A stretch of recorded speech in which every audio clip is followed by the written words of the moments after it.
Il met un peu de temps à lancer le live, mais il est lancé. On va vérifier que tout est on et avant ça, n'oubliez pas, si vous êtes pour la première fois sur une rediffusion Twitch, n'hésitez pas à me rejoindre sur mes autres réseaux sociaux, Instagram, TikTok, Twitch et YouTube, surtout YouTube et Instagram, où on pose du contenu plus qualitatif, où on parle un peu plus en détail du développement personnel. En Twitch, vous connaissez la chanson, on réagit comme d'habitude aux petites vidéos. Là aujourd'hui, j'en ai trouvé une assez chill, ça va être beaucoup plus de l'apprentissage que de la réaction, vous allez voir. Je vous avoue que je suis pas très bien, un peu mal au ventre, donc ça va être très calme. Ça va être très chill aujourd'hui. La vidéo, vous voyez, elle dure 12 minutes. Moi, elle est un peu cachée. Ok. 12 minutes. Donc on va aller voir ça. Moi, je vérifie que le live est on, que tout se passe bien. Comment on peut faire pour vérifier? Hop là. En cliquant là. Voilà. Et en cliquant ici, on voit que tout va bien. Je prends le chat sur le côté pour que l'on puisse échanger si il y a quelques remarques. Et puis c'est parti. Du coup, c'est du plaisir ou compulsion. C'est une vidéo de David Lefrançois. Pour ceux qui sont en rediffusion sur YouTube, vous avez bien sûr le lien de la vidéo en description comme d'habitude. Vous êtes prêts? Allez, let's go. C'est parti, on commence. Et on va se poser une vraie question. Pourquoi on aime les aliments gras, sucrés, salés, le sexe, le sport? Par exemple, les envies d'aliments riches en calories, le plaisir sexuel, Ça commence fort. l'exercice et puis plein d'autres choses agréables chez les gens. En tout cas, c'est ça qui va expliquer, j'ai envie de dire d'un point de vue culturel, historique ou psychologique, nos tendances au plaisir. Maintenant, les neurosciences et toute la science sur le cerveau vont approcher cet objet du plaisir d'un point de vue purement biologique. J'explique. Une personne, elle est capable de faire du shopping, de méditer, d'étudier, de boire de l'alcool, de danser jusqu'au matin. Elle peut prier, elle peut surfer sur Internet, tout faire. Mais vous allez voir que le mécanisme de l'émergence du plaisir dans tous les cas est le même. Ok, Et efficace, mais- le plaisir est associé à l'activation d'un... Donc là, la première chose qu'on apprend, c'est que l'activation du plaisir, le chemin, c'est le même pour tous les plaisirs. Donc ça, c'est important. Il faut savoir que même chemin. Hop là, je prends des notes. N'hésitez pas aussi à prendre des notes aussi de votre côté. petit groupe de régions cérébrales interconnectées, appelé la chaîne neuronale du plaisir. Okay, c'est dans le cerveau antérieur central. Okay, et Ça va peut-être être intéressant. le nom est difficile, mais vous allez voir que le résultat, pour toutes les stratégies de plaisir, c'est toujours le même. En fait, d'abord, on va partir d'un principe. Le plaisir, c'est une chose merveilleuse. Mais il a aussi un côté vachement sombre. Pourquoi? Parce que, par exemple, la dépendance, c'est le côté sombre du plaisir. C'est l'abus de plaisir, d'accord? Je vous rappelle que le plaisir sans conscience, ce n'est plus du plaisir, c'est de la compulsion. Et on n'est pas dans le même registre. Donc ça, c'est important de le comprendre. Mais ce plaisir, il est associé à des changements à long terme dans les fonctions électriques, dans les fonctions morphologiques et biochimiques des neurones, d'accord? Donc, le plaisir, on va dire, entre guillemets, il est bon, mais consciemment. Si, là, il nous dit que si on prend du plaisir de manière complètement inconsciente, là, ça devient compulsif. Compulsif. Bon, compulsion, de manière compulsion. Ça devient compulsif et donc, là, c'est pas bon. Là, il faut commencer à prendre du recul sur ce qu'on fait. Ça veut dire que ces changements provoquent plein de manifestations horribles de la dépendance, y compris les grosses dépendances, okay, le besoin de doses toujours plus élevées de plaisir, les envies, les retraits, les rechutes. Okay, et vous allez voir que le moyen le plus sûr de surmonter la dépendance et d'avoir une approche saine au plaisir, eh bien, c'est de comprendre sa nature. Okay. C'est toujours, de toute manière, de comprendre les choses qu'on arrive le plus facilement à les vaincre. En prenant un regard extérieur, ça nous permet d'avoir une vision globale du problème, en fait, de la situation, de l'environnement, des participants, on va dire. Et ça nous permet d'avoir une vue d'ensemble. Et ça nous permet, du coup, comme il disait, de modifier tous ces changements qui créent une dépendance pour les amener vers un plaisir beaucoup plus conscient et beaucoup plus sain. Et bon, vous rappelez qu'en ce moment, toutes les publicités sur la nourriture vous disent arrêtez de manger gras, sucré, salé. D'accord? Bon. D'un point de vue des neurosciences, notre appétit est le résultat d'une interaction complexe et multiple d'hormones et de neurotransmetteurs. Ça veut dire que le désir de manger quelque chose ne vient pas de l'estomac ou de l'intestin, mais de l'hypothalamus. Important à savoir. C'est pas notre estomac qui nous dit allez, ok, aujourd'hui on a vu une super pub de McDo, on y va, on a faim. Non, ça vient de là. C'est pour ça aussi que travailler sa psychologie, développer ses connaissances, tu vois, par exemple, de savoir ça, bah, peut-être qu'on réagira différemment face à la pub. Et c'est important de le savoir, je pense. Notamment, vous devez savoir que cette partie du cerveau, c'est elle qui signale le besoin de se rafraîchir. Il va évaluer notre état émotionnel, notre état physique, l'heure de la journée, la satiété, et par exemple aussi la quantité de protéines, de graisses, de glucides qui sont déjà entrés dans notre corps. D'accord? C'est-à-dire que le processus d'absorption des aliments provoque la libération de neurotransmetteurs, notamment celui de la dopamine, que nous ressentons subjectivement comme du plaisir. Alors, pourquoi sommes-nous attirés par des aliments sucrés, salés ou gras, qui ne sont pas considérés comme les plus utiles pour la santé? Très bonne question.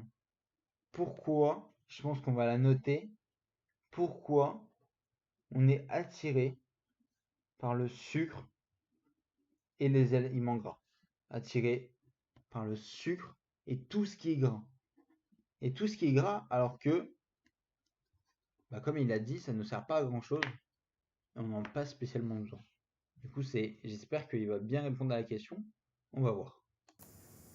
En fait, vous pouvez également satisfaire votre faim avec une salade. Mais la plupart du temps, vous préférez les pizzas. Ok? Alors pourquoi c'est si difficile pour nous de nous arrêter à un gâteau? En fait, vous allez voir que le processus de prise alimentaire provoque la libération d'un neurotransmetteur qui s'appelle la dopamine, que nous ressentons subjectivement comme une sensation de plaisir. D'accord? D'ailleurs, la dopamine est appelée l'hormone du plaisir. Donc, en raison des habitudes alimentaires de nos lointains ancêtres, okay, nous sommes génétiquement programmés pour aimer certains goûts, certaines odeurs, et en particulier les aliments sacrés. Ça, c'est un truc de ouf. Moi, je savais pas qu'on était génétiquement programmé. Génétiquement programmé, c'est fort, hein. C'est pas juste, ouais, t'as l'habitude. Pour assimiler des goûts et des odeurs qui provoquent la dopamine. C'est fort. Moi, j'avoue, je ne savais pas du tout. Sucrés, pardon. Les aliments sucrés, les aliments gras et les aliments salés. C'est pour ça que dans la publicité, on vous dit arrêtez de manger, faites attention de manger moins sucré, gras et salé. D'accord? Très important. Parce qu'il y a des raisons pour lesquelles on vous donne ce genre d'injonction. Chez les humains, comme chez les rats d'ailleurs, il y a un plus grand choix de dopamine précisément dans le processus d'absorption des aliments gras et sucrés. Okay? En plus, cette nourriture conduit à un effet rapide. Ça veut dire que le niveau de glucose dans le sang augmente et pendant un certain temps, nous nous sentons plus joyeux, un petit peu plus énergiques. Okay? Sachez que les signaux de plaisir forts et rapides sont ceux qui provoquent le plus de dépendance.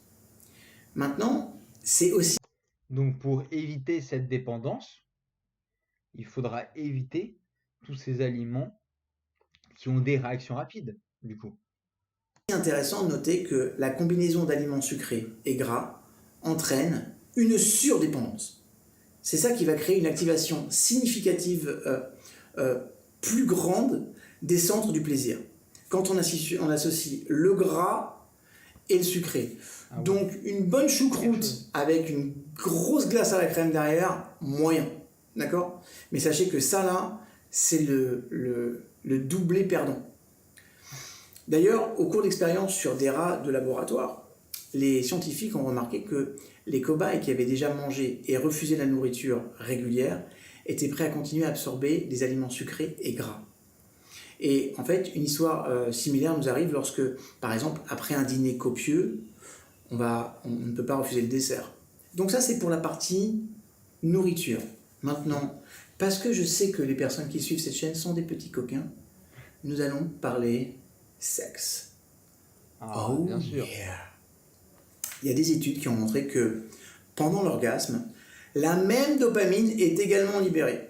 Ok. Alors de là à comparer le dernier dessert à un orgasme, on se détend. Maintenant, le Comparaison compliquée, mais possible. plaisir de l'orgasme, il est plus fort que celui du dessert. Ok ? Pourquoi ? Ah, il est plus fort. Parce qu'en fait, l'orgasme est une expérience aux multiples facettes avec différents composants sensoriels. On a des émotions, on a des sens et on a une libération biochimique qui est beaucoup plus large et qui est beaucoup plus gratifiante. Et en fait, c'est une expérience transcendantale unique. Dans l'orgasme, nous en percevons tous les aspects ensemble. Et d'ailleurs, sachez que l'orgasme est le seul moment dans lequel vos 6 sens sont complètement activés. Donc, à part du plaisir... Intéressant à savoir. En gros, pendant l'orgasme, on a du plaisir en 6 dimensions, les gars. Tous nos sens sont activés en même temps. On est au max de la dopamine. On est le high level de la dopamine. intense, mais plutôt court de l'orgasme. Je vous rappelle que l'orgasme dure à peu près 25 secondes chez les femmes et 15 secondes chez les hommes. Il y a aussi le plaisir post-orgasmique. Okay ? Et en fait, cet état, c'est un état qui est essentiel pour renforcer les relations dans le couple. Okay ? C'est en partie dû à la libération de l'hormone d'ocytocine. Okay ? L'hypophyse va libérer cette hormone. Et l'hypophyse, il est sous le contrôle de l'hypothalamus. En fait, vous devez savoir que l'ocytocine est impliquée dans plein de mécanismes d'attachement. Et pas simplement après l'orgasme. Par exemple, la libération de cette hormone se produit pendant l'accouchement et pendant l'allaitement. Ce qui forme et qui renforce le lien entre la mère et l'enfant. Bon, j'ai parlé de bouffe, j'ai parlé de sexe. Parlons de sport. Bien sûr. Allez, venez, on va parler de moi. Parce que moi, je parle pas du sexe, je parle du sport. Moi, j'aime bien pouvoir faire 2 entraînements de sport par jour. Et quand je le fais pas, franchement, je suis pas bien. La nourriture et le sexe, tout est clair. Mais comment des exercices réguliers de sport, et franchement, taper toutes tes pompes ou tes abdos, ça fait mal. D'accord ? Comment ça peut être agréable ? Parce que vous allez voir que s'ils sont... C'est une bonne question. Comment ça peut être agréable de se donner à la salle de sport ? Et je pense qu'il va très bien répondre. On va voir ce qu'il dit. Souvent associés à des sensations physiques désagréables, okay, parce que c'est dur. Parfois même, on va ressentir de la douleur. Comment on peut être addict à ça ? Okay ? Vous avez déjà probablement entendu les confessions de ceux qui, après une bonne course, se sentent mieux et se sentent plus joyeux. Combien de fois on a dit j'ai pas envie de faire du sport, et quand tu fais ton sport, t'es tellement bien. T'es tellement cool. T'as tellement libéré des choses.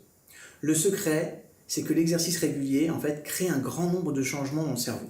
Par exemple, il stimule la croissance et le développement de petits vaisseaux sanguins, ainsi que le processus de création de plein de nouvelles cellules, ce qu'on appelle de la neurogénèse. Autre chose, l'activité physique produit des effets rapides à court terme, qui vont durer 1 à 2 heures. Par exemple, l'augmentation des seuils de douleur, la diminution de l'anxiété, la fameuse euphorie du coureur, où on sent comme si on avait pris un pétard. Okay ? Donc pour devenir un amateur de fitness ou de sport, vous devez commencer à le faire. Okay ? Et après 2-3 semaines, vous logiquement, allez, on va dire 1 mois, 30 jours, ça va être très difficile de vous en passer. Okay ? Et je vous confirme que la science ne peut pas encore répondre précisément à la question quel changement biochimique dans le cerveau provoque l'exercice physique, parce qu'on en découvre tous les jours. Il y a des milliers d'études qui tous les jours renforcent cette idée. La seule chose qu'on sait, c'est que c'est très bon. Maintenant, il y a certaines expériences qui ont montré que l'exercice s'accompagne souvent d'une libération accrue d'opioïdes cérébraux, qui vont libérer naturellement toute la biochimie du bien-être. Et en fait, Ces neuropeptides, en fait, vont jouer un rôle important dans la formation de la motivation, des émotions, de l'attachement, des comportements, de la gestion du stress et des réponses à la douleur. Ça veut dire que, à la suite d'une expérience à grande échelle, il a été possible de prouver qu'une longue marche avec un pas rapide, la fameuse marche nordique que je fais faire dans la plupart de mes programmes sur l'anxiété, sur l'angoisse, sur la dépression, sur la confiance en soi. Okay, je l'ai intégré pourquoi? Parce qu'on sait que cette marche rapide, effectuée 3 fois par semaine, pendant 4 mois, a le même effet que la prise d'un antidépresseur connu comme le Prozac par exemple. Ça veut dire que l'exercice régulier active la libération de dopamine aussi. Encore une fois, les médicaments, vous n'en avez pas besoin. Allez marcher. En fait, ce qu'il dit, c'est dans la marche nordique, c'est surtout parce qu'en fait, de la marche, c'est de l'activité physique, certes, mais très légère. Et il faut quand même que l'activité physique, elle soit un minimum intense. Vous voyez? C'est comme si vous courez à 7 km/h, quelque chose comme ça. Voilà. Là, on est bien. Là, on est dans un processus où on va activer l'hormone du plaisir et ça va être récurrent et après, on va plus pouvoir en passer. Ça veut dire pour devenir un amateur de fitness, vous devez commencer à le faire et vous verrez qu'après 2-3 semaines, une fois comme je vous disais tout à l'heure, vous ne pourrez plus vous en passer. D'accord? Donc il y a plein d'informations sur cette chaîne sur le sport, sur tout ça. Mais je voulais aujourd'hui qu'à travers cette vidéo, vous compreniez à quel point il est facile d'être addict à la logique de plaisir. Mais maintenant, une fois encore, tout ça doit rester capté, hein, dans la logique de la motivation. Si demain, vous ne pouvez plus vous passer de sexe, qu'on appelle les sex addicts, ok, si vous ne pouvez plus vous passer du tout de sucre, d'aliments gras, c'est que vous avez déréglé tout ce circuit-là. Et c'est important de se poser la question comment le faire. Si ça vous intéresse, dites-le moi dans les commentaires et je vous ferai une vidéo spécifique là-dessus. C'est important. En tout cas, ce que je voulais aujourd'hui, c'est que vous compreniez pourquoi finalement on va préférer certains aliments, pourquoi on va adorer le sexe et pourquoi on aime faire du sport. Au moins, la prochaine fois que vous aurez ces activités-là, vous penserez à moi. Enfin, ne pensez pas tout le temps à moi. Je vous aime. Partagez, likez Bon, en tout et cas, franchement, la vidéo était très sympa. Bah, comme je vous avais prévenu, hein, c'était beaucoup plus éducatif. Il y aura peut-être pas de best-of ou alors un tout petit sur ce live. En tout cas, comme d'habitude, n'oubliez pas de liker, de mettre votre avis en commentaire, c'est le plus important. Et après, si vous estimez que vous voulez nous suivre et que c'est intéressant et que ça va vous apprendre des choses, là, vous vous abonnez à notre chaîne Twitch, bien sûr, à notre chaîne YouTube où il y a les rediffusions de live, les best-of et des vidéos YouTube 2 fois par semaine minimum. Notre compte Instagram, on a un post tous les jours et un réel tous les jours qui complète ce post. Et sur TikTok, on fait 1 à 2 TikTok tous les jours pour votre plus grand plaisir. C'était tout. Portez-vous bien et on se voit dans un prochain live, une prochaine vidéo ou un prochain post. Ciao.